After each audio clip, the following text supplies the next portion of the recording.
Audio Jungle.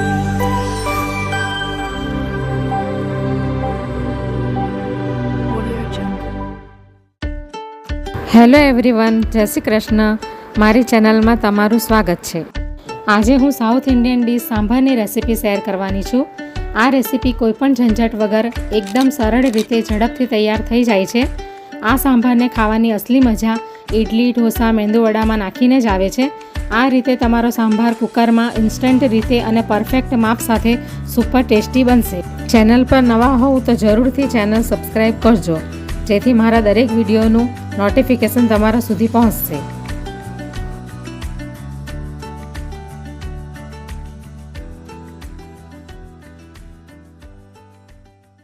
તો આજે હું સાંભારની રેસીપી શેર કરવાની છું. તો એના માટે મેં આ એક વાટકી જેટલી તુવેરની દાળ લઈ લીધી છે. એટલે આ વાટકીનું માપ છે. તો આ એક વાટકી જેટલી મેં તુવેરની દાળ લઈ લીધી છે. સૌથી પહેલાં આપણે તુવેરની દાળને 2 થી 3 પાણીથી ધોઈ કાઢશું. તો 2 થી 3 પાણીથી તુવેરની દાળ ધોઈ નાખી છે. તો હવે આપણે એની અંદર થોડુંક ગરમ પાણી નાખીશું અને 10 મિનિટ સુધી એને ઢાંકીને રવા દઈશું.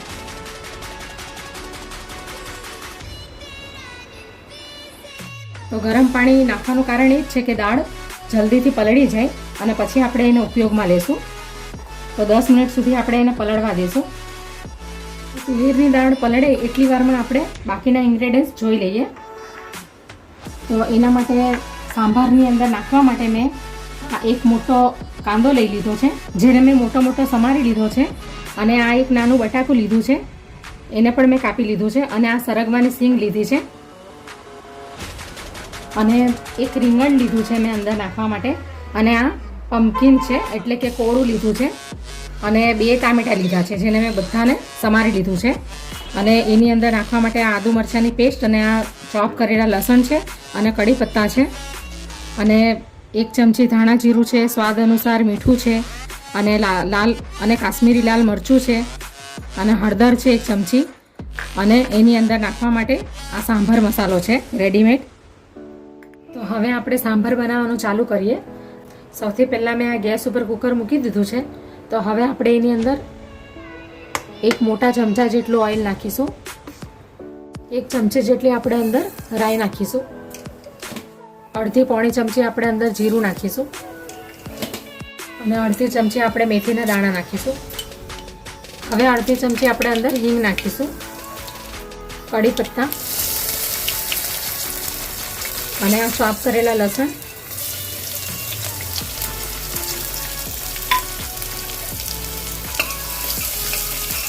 આપણે ઇન્સ્ટન્ટ સાંભાર બનાવવાના છે, એટલે આપણે વઘાર પહેલાં જ કરી દઈશું. આદુ મરચાંની પેસ્ટ,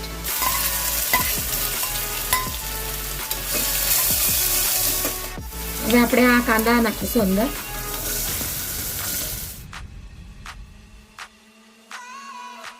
આ જેટલું પણ આપણે આ સામગ્રી લીધી છે, આ શાકભાજી લીધું છે, એ બધું આપણે અંદર નાખી દઈશું.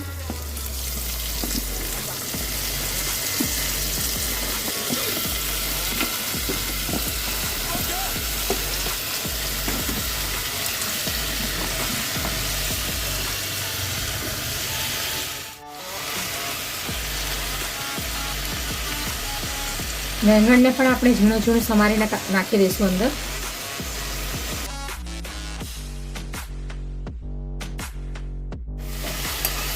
ભીંડા અને કારેલા સિવાય તમે જે કંઈ પણ અંદર નાખવા ઈચ્છતા હો તો નાખી શકો તમે. ગાજર છે, દૂધી છે વગેરે. હવે આપણે એને થોડું સાતળવા દઈશું 2 થી 3 મિનિટ. તો 2 થી 3 મિનિટ થઈ ગઈ છે અને હવે શાકભાજી થોડું સતળાઈ પણ ગયું છે. તો હવે આપણે એની અંદર તુવેરની દાળ નાખી દઈશું. 10 મિનિટ થઈ ગઈ છે અને દાળ પણ આપણી સરસ પલળી ગઈ છે ગરમ પાણી નાખવાથી, આ ટાઈપની. એટલે હવે આપણે એને કુકરમાં નાખી દઈશું શાકભાજીની સાથે.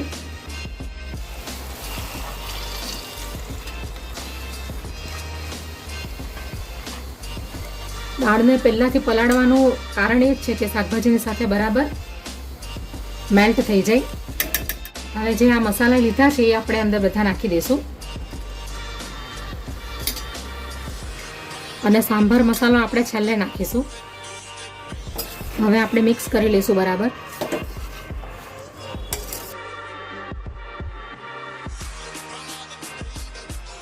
હવે આપણે એની અંદર પાણી નાખીશું.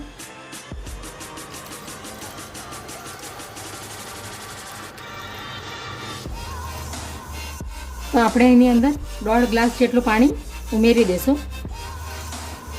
પછી જ્યારે દાળ અને શાકભાજી બધું બફાઈ જાય તે પછી આપણે એનો જરૂર પડશે એટલું પાણી આપણે એની અંદર નાખીશું. હવે આપણે કુકરને બંધ કરી દઈશું. હવે 2 થી 3 સીટી એની ખાવા દઈશું મીડિયમ ફ્લેમ પર.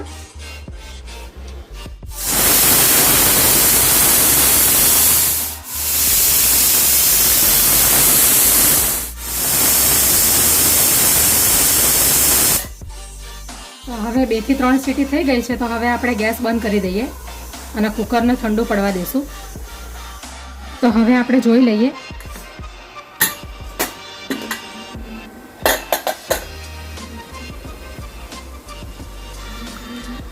તો એકદમ સરસ ચડી ગયું છે બધું અને સિંગ પણ આપણી એકદમ મેલ્ટ નથી થઈ.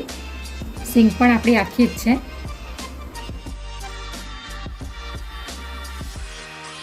તો હવે આપણે એની અંદર બાકીના ઇન્ગ્રેડિયન્ટ્સ નાખી દઈશું. તો આ સાંભાર મસાલો છે એ આપણે નાખીશું અંદર. આ આમલીનો પલ્પ છે એ નાખી દઈશું એટલે એનો સરસ ટેસ્ટ આવશે ખટ્ટો. અને આ ગોળ છે એટલે સાંભારનો ટેસ્ટ હંમેશા ખાટો મીઠો જ હોય છે. હવે આપણે મિક્સ કરી લઈશું. તમારે અંદર તમને જાડો સાંભાર ન જોતો હોય તો તમે અંદર થોડું પાણી પણ ઉમેરી શકો. હવે આપણે આનો વઘાર કરી લઈએ. એક વઘાર તો આપણે પહેલાં જ કરી દીધેલો જ્યારે સાંભારને આપણે બાફવા માટે મૂક્યો હતો. તો હવે એનો બીજો વઘાર કરી લઈએ.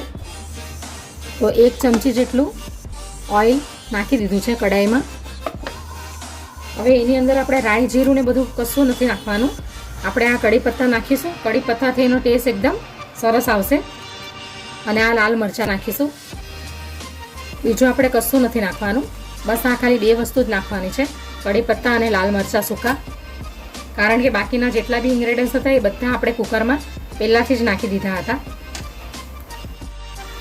હવે આપણે ગેસ બંધ કરી દઈશું. હવે આપણે એની અંદર આ 1/2 ચમચી કાશ્મીરી લાલ મરચું નાખી દઈશું. હવે આ વઘાર આપણે સાંભારમાં નાખી દઈશું.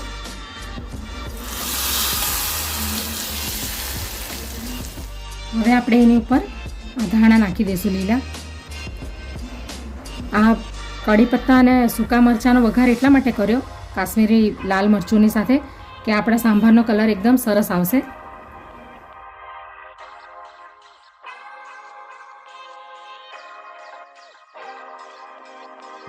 તો આપણી સાંભારની રેસીપી તૈયાર થઈ ગઈ છે. તો આપણે એને હવે સર્વ કરી લઈએ.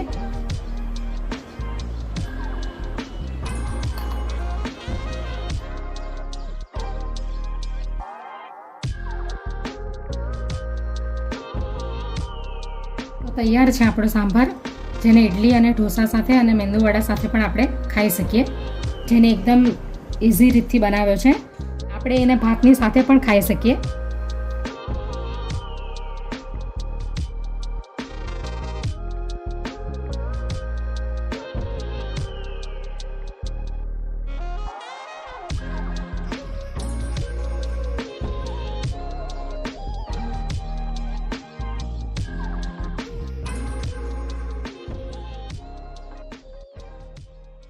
Audio Jungle.